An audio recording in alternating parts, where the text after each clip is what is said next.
What's going on, Toy Fam? Project Piper Customs here, and welcome back once again to another episode of the Custom Cave. How are we all doing? Hope you're all alright. And if you're in the UK, I hope you're enjoying this sunshine. But yeah, wherever you are, hope you're all okay. And let's get into it. So as you can see in front of me, we have the finished TMNT 2 Secret of the Ooze Shredder.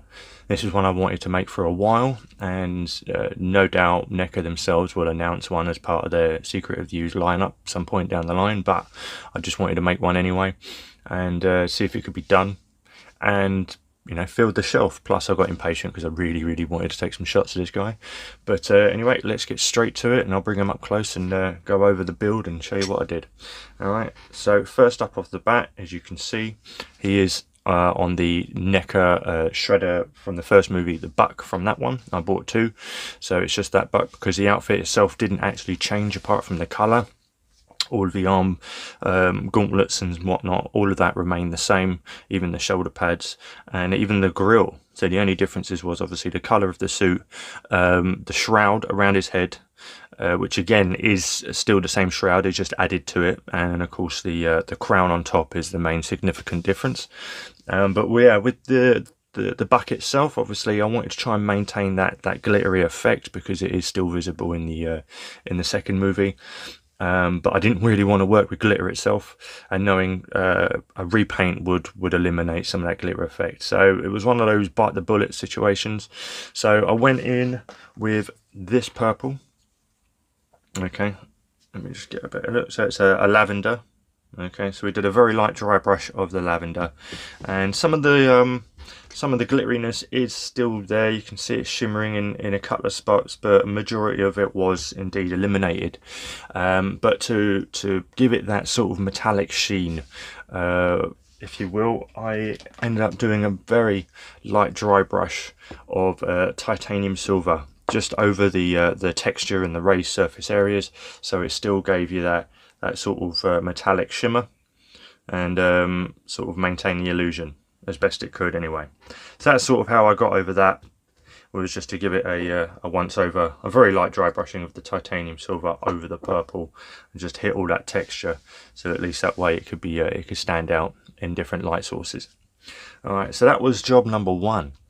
Okay, and the second task that I undertook with this was I was going to do something completely different with the cape. Bear with me. Now in the second movie, the cape itself kind of drapes from the back of his shoulders. It's not very noticeable at all around here whatsoever, and it's kind of like it starts from the shoulder pads and just comes down. I was going to try and emulate that, and if you caught my live stream I did a couple of days ago where I did a bit of live customizing on this guy, I did touch upon how I was going to try and mimic that. So I did end up taking the top of the cape off where the hook would be, and my intent was to try and have it sort of attached from underneath the shoulder pads, but there was just way too much excess when you bring these two portions together. There's all of this, and I'm not a seamstress, and it just felt like it was way too much hassle. So I ended up abandoning that idea and just going with it as regular, you know, having it hook around the neck. You know, I would like it to not be that visible, but at the end of the day, I think if we were going to get an official one from NECA, it would have that feature also. I don't think they'll do anything different cape-wise. And if it's good enough for their first release, it's good enough for here. The illusion still sells, so I just left it as normal. Okay. Alright, so second task on the docket for this guy was to, one, tackle the crown, and we'll get into that in a bit, but also tackle the shroud. And bring you up slightly. There we go. Okay, so from the original movie, when he comes back, okay, he pretty much just modifies the shroud that already has on him from the first movie. Okay, and basically he just puts on, I don't know how, you never see it in the film, but you can see it underneath, is he has all of these gold plates and silver strips. Okay, just to give it a different look. Okay, so I'd seen a video on YouTube of a channel named by EGRKA. It's EGRKA. I don't know how you'd actually pronounce that, but he did a video of making his own version of this, and he had a really good technique on how to achieve the tiled look on his shroud, which is basically he took a post-it note and cut tiny little squares, and then obviously created the pattern around it. And I thought, brilliant, because I was struggling to think of what to do, and I was thinking about sculpting and all sorts. So I borrowed that idea, or inspired by that idea, and did something slightly bit different, in which I used desk address note cards. Okay, I wanted something a bit more rigid and a bit more strength than just a post-it note. So I employed the same tactic. So I went in, measured a thin strip, cut out loads of little squares, stuck them on the end of my blade. Not this blade, but just imagine I've got a tiny little square on there. And I started going to work. Now this was very monotonous, as you can tell. It took quite a while to get to this level, and I'll show you some pre-painted pictures here now. Okay, but I started from the bottom and worked my way up until I got to about here, and then I added the singular strip. Okay, and I had to do it in 2 halves, hence why you can see the seam line here, because of the unique shape of the shroud itself. Okay, and also it overlaps the top layer. It actually overlaps, and then the second section of tiles overlaps that, so I had to do it in stages. So starting from the bottom, first strip, and then this portion, and then the last strip up top. And that took a while, but that was literally very monotonous, but it got the job done, and I believe it pulled off the look exactly how I wanted it to. Okay, so that was probably the most tedious part of the build itself, apart from one other area, and we'll get into that afterwards, which was also very tedious and monotonous. Okay, and then yeah, that's as far as I'd gotten until we got to the live stream, in which I carried on, but most of that time was spent in finding a way of creating the serrated edge crown. So yeah, I tried quite a few different methods to try and get that serrated edge. Obviously with as simply as trying to even just sculpt them individually on the original crown, which I knew wouldn't pay off. They would just easily snap because of the shortened edge. I had tried cutting them on some clear plastic to possibly go around the outside edge like this, but again, trying to get it exact was an absolute nightmare, and if I had, again, it would have been a flimsy on this edge and it just wouldn't have worked. So every idea I was coming up with was just I was just getting stumped on.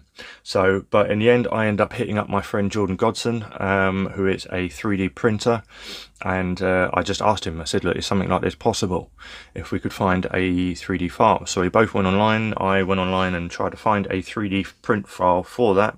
Couldn't find one, but what we did find was a 3D print file for the original Shroud. Okay, so we took that and we designed our own. We built one on top of this model. Okay, so Jordan, bless him, he's an absolute whiz when it comes to this sort of thing. So with his program that he uses for 3D files, along with me going back and forth with details, I gave him a bunch of reference pictures to pull from, and yeah, we went back and forth. So he would take the design and we'll just build on that. He would send me them over. I would tell him what to adjust and what I felt need adjusting here, making this smaller, making this bigger, making these more prominent, this, that and the other. And we went back and forth like that until we finally landed on this. And this is pretty damn close, to be honest. And I'm 100% happy with it. And so it's a massive shout out to Jordan Godson. He is 112 Fig Fan on Instagram and Jordan Godson on Facebook. So I suggest definitely hitting them up if you want to grab your own, because you still have the file. Could not have done this without you, mate. So yeah, massive shout out to you. And yes, he was able to send me over 2 of them. So here is the raw printed version. Okay, and obviously we've got printed version up there. That's all nice and finished. Now I featured these in a live stream. Okay, and there was a little bit of work to do on them once he had sent them to me. So with that, I deliberately did not attach this properly to his head. Okay, as you can see, it is on, but purely for this part of the video, because I wanted to show you and go into detail about what the extra work I did whilst before, you know, once I got it in raw form to where it is now. Okay, it is simply on with blue tack. Okay, and then once this is done, I'm going to hot glue it straight onto his head afterwards. But for now, I just wanted to show you what I had done. So let's just remove the blue tack for a second. Okay, that took longer than expected, but anyway. So if we bring them both up, so as you can see, this is how it comes printed. Now this particular area here where it attached to the head is quite shallow. Okay, so if I was to just show you now, that is where it would be on the head, and that is way too far forward. And no, I wanted it to sit about there. Okay, so I dremeled this area out, as you can see, and I made the cavity even bigger, and I brought it closer to the tip. Let me get a better visual. Yeah, so as you can see, my poor dremeling skills. But in that way, it can actually sit closer to his head, like so. All right. So that's one part of the modifications that I did. I was obviously just extend and expand the area here. Second part was, obviously, as you can see here, there are some areas that needed sanding down. Obviously some little steps here and just here. That's obviously just where it's come out from the printer, just here like that. So another part of the modifications was just to take my Dremel again and just sand down those areas. Okay, just get them as smooth as I can. All right, just here as well. And as you can see, there are a couple of little grind marks there where I've missed from sanding down to smoothen it out. It's very hard to tell when it's just this colour, so I didn't notice them until I'd fully painted it. But I was going to fill them in with Sculpt, but I actually quite like them. You know, it gives it that rawness that he's literally just slapped this whole thing together in a matter of minutes, which is what you see him do in the film. You just see him grinding this away and then he puts it on his head. So yeah, so I didn't mind that. Just gave it a bit more, you know, damage, so it wasn't so clean cut and pristine. But yeah, that was pretty much the main areas that I modified. And yeah, and then obviously with test fitting, bit of blue tack, and I'm going to use hot glue to attach it to his head. But for now, I just wanted to have it blue tacked so I can remove it and show you. And that sits perfect position that I wanted it in. And yeah, it fits really, really nice. Now you're probably thinking, oh my god, this is absolutely massive. It was never that. Yeah, it was that big and ridiculous in the movie. Okay, it was absolutely monstrous. The second film, as much as I love the first Turtles movie, and the second movie is an absolute guilty pleasure. It's an easy follow-on in terms of story and what happens afterwards. Obviously, it's definitely watered down and more made for kids. And the Shredder does, I completely agree with you, he looks absolutely ridiculous in that movie, and this crown is just an abomination. But it's still very iconic, and still quite intimidating. If you're ever to see someone in the street walking around looking like this, I'll be walking the other way. I take that back, I'll be running the other way. But also lent for a very interesting custom job and a challenge as well. So I'm quite happy to have undertaken the task, and along with Jordan, we finally got a serrated edge crown, which I'm very, very happy with. And with that, we just gave it a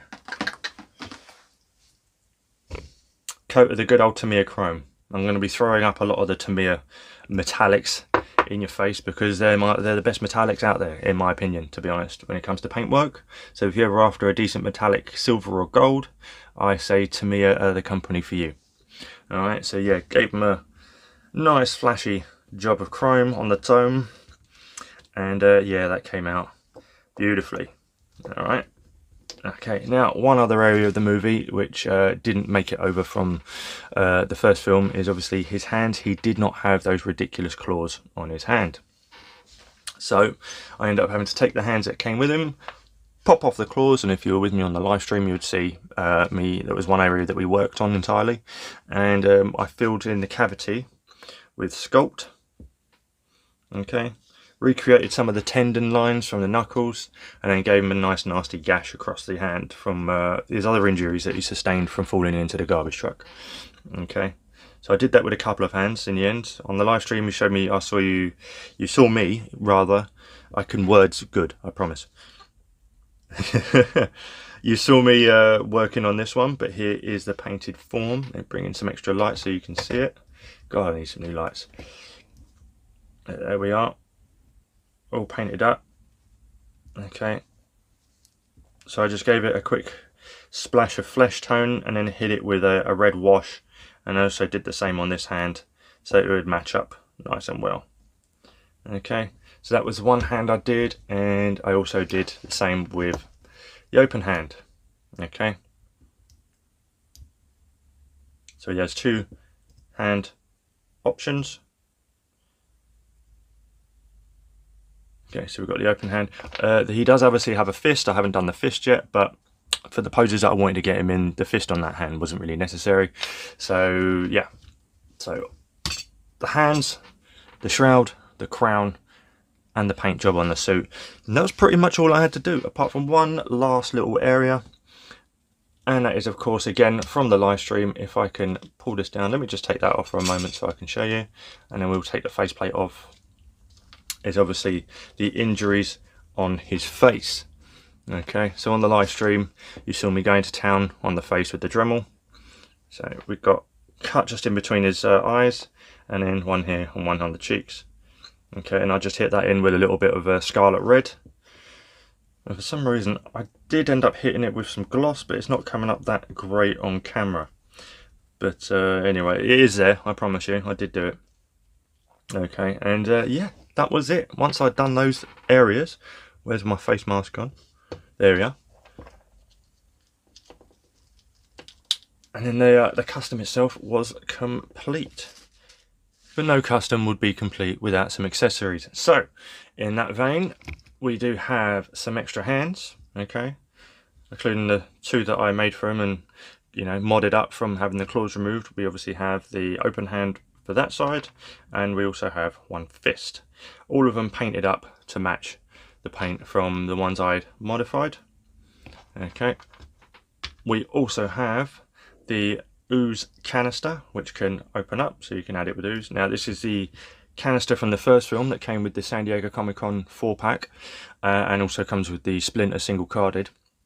Obviously the Toka and Raza accessories that come with that figure, as we've seen from Toy Fair, do include a TGRI Ooze Canister from the second movie, but as we're still waiting for that, this will have to do for now. So he gets this canister, okay, and he can hold it in his hand, but also that he can hold in his hand, and it's another thing that took bloody ages to make. Another very monotonous piece is his giant daffodil. So yes, in the movie he gets brought this by a foot soldier, and that's when he decides he can weaponize use himself to create Toka and Raza. Okay.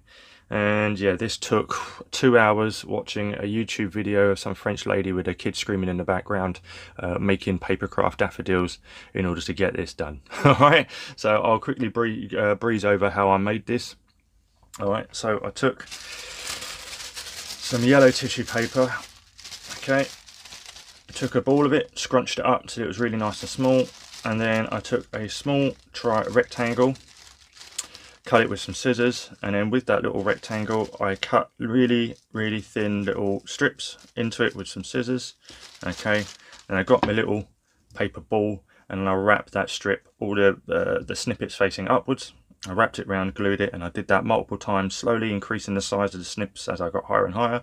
And then the base I was able to roll into a cone.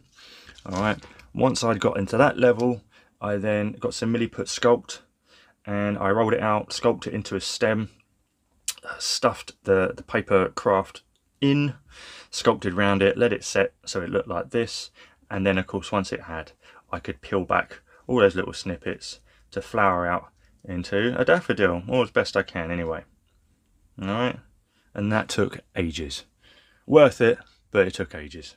So I'm really happy with how this came out, and it does indeed fit into Mr. Shredder's hand. So let's bring that forward and do that now. Okay, and there he is, looking all menacing, insisting that you sniff his flower. But yeah, definite absolute prop. He didn't have many things that he held or could be considered a prop from that movie, apart from, I'd say, the canister, this, and his little vial that he threatens the lady in the club with at the end before drinking it himself and becoming Super Shredder. So there really wasn't much to offer or to make for him in the prop department. Okay, so but it was definitely a piece I was willing to put the time in, and I think it looks pretty cool and adds a great little feature for the display. And here he is, just for funsies, side by side with the first movie Shredder. And here he is next to Leonardo and Splinter. Overall, I could not be happy with how this one came out. It's exactly how I envisioned it. It looks great amongst the other figures in the display, and obviously behind you with all the foot soldiers, and it's just been a blast from start to finish. There were some speed bumps along the way, unlike the Predator. Obviously we're figuring out how to do the serrated edge crown, and again with that massive shout out to Jordan Godson for helping and putting the work in to help design and to print them for me. And I'll be leaving his page links in the description if you wanted to head on over and give him a shout if you wanted to grab one your own. If you intended on making your own, then yeah, it saves you having to worry about how to deal with that part of the custom.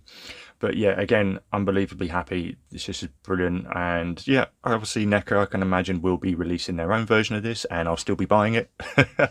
And looking forward to a video comparison of that. I will be when I'm doing the trench coat Raphael. But in the meantime, this will be a nice addition to the display, and yeah, I'll be free to do some shots, which I've done, and I hope you enjoy them at the end of this video. And yeah, so, and thank you all to who have been a part of this journey. Thank you for tuning into the live stream in which you saw me tinker with this guy.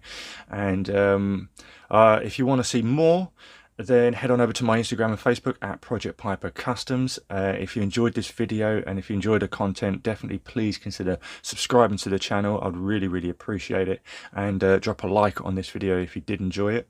And yeah, that will be it. More to come, guys. I hope you're all safe and well, and I hope I can keep you entertained in the meantime. And with that, I'll say take care, and I'll see you in the next one. There is only one thing next. Revenge.